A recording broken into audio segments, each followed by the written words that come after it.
On the 17th March 2018, the world head of the Ahmadiyya Muslim community, His Holiness Hazrat Mirza Masroor Ahmad, delivered the keynote address at the 15th National Peace Symposium hosted by the Ahmadiyya Muslim community in the UK. The event was held at the Batafutu Mosque in London, with an audience of more than 1,000 people from 27 countries, including nearly 600 non-Ahmadi guests comprising of government ministers, ambassadors of state, members of both Houses of Parliament, and various other dignitaries and guests. Prior to the event, Hazrat Mirza Masroor Ahmad, may Allah be his helper, held a sitting with various journalists and media outlets. During the event, His Holiness presented Dr. Leonid Rochal, a noted pediatrician from Moscow, Russia, with the Ahmadiyya Muslim Prize for the Advancement of Peace in recognition of his outstanding services to humanity.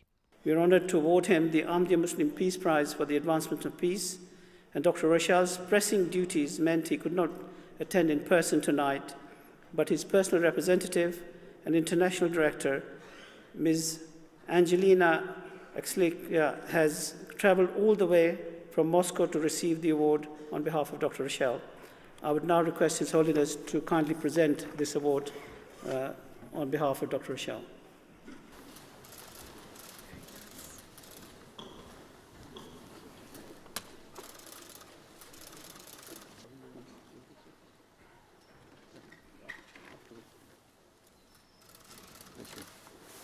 Thank you. Yes, please.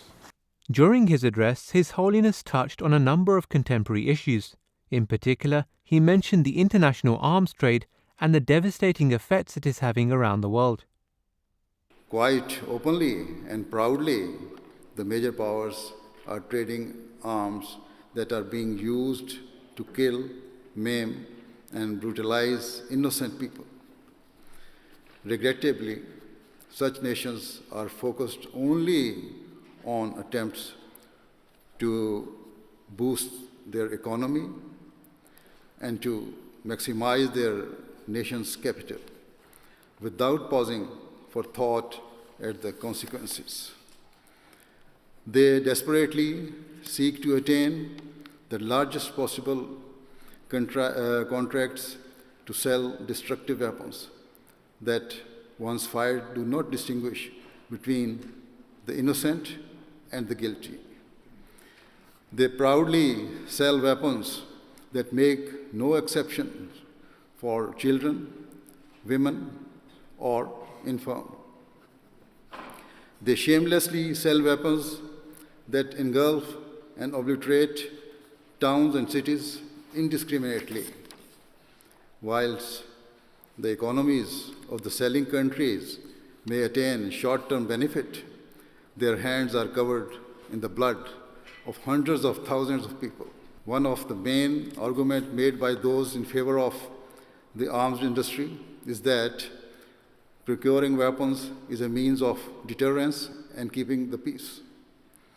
However, we only have to switch on our televisions and watch the news for a minute to see that such arguments are misleading and patently false. Certainly, the thousands of innocent children who have lost their parents or have lost their own limbs will never be convinced by such logic. Nor will the thousands of women who have been left widowed or the millions of people who have been displaced from their homes. Hazrat Mirza Masroor Ahmad, may Allah be his helper, then touched on the foreign policy of some nations and how they seem to have forgotten lessons of the past. In many instances, it seems that the world has not learned from its past mistakes. It is widely accepted that the Iraq War of 2003 was unjust and based on false pretenses, whilst Libya has descended into chaos and become a hotbed of extremism since Western powers took action there some years ago. His Holiness also spoke powerfully on how the world needed to change its priorities. Instead of embarking on an arms race leading to death and destruction, we must join the race to save and protect humanity. Instead of shutting down borders and ports in warring countries, causing for innocent children to be left starving, and the sick being deprived of medical treatment, we must open our hearts to one another, knock down the walls that divide us, feed the hungry, and help those who are suffering. His Holiness concluded with his sincere desire for the world to look to the future and not just the present. With all my heart, I pray that mankind comes to recognize its duties to one another, so that those who follow us remember us with pride and gratitude. Let us look to tomorrow and not just today. Let us save our future generation. May Allah grant us wisdom. I thank all of you once again for joining us here this evening. Thank you very much. After the event, His Holiness took the time to personally meet those in attendance.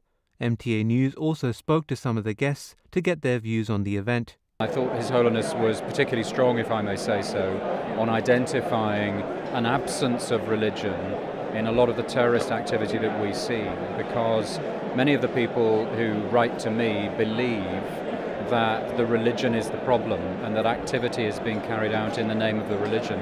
Actually, it is an absence of knowledge about religion that causes so much of the violence in the world, and that's the message that I will take from this evening. I think that His Holiness was speaking about why do we hold these meetings when there is no peace? This is what people say, why do we hold these meetings?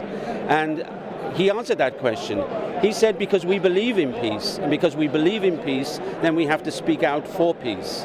And I absolutely agree with that. I think that even though peace may seem a long way away in our world, we still have to speak out for peace, and we have to promote peace. Well, I think His Holiness addressed that this evening, the importance of peace and security across an increasingly hostile world. And I think the Ahmadiyya community have consistently proven themselves to be a community of peace and solidarity, regardless of religion or indeed political outlook.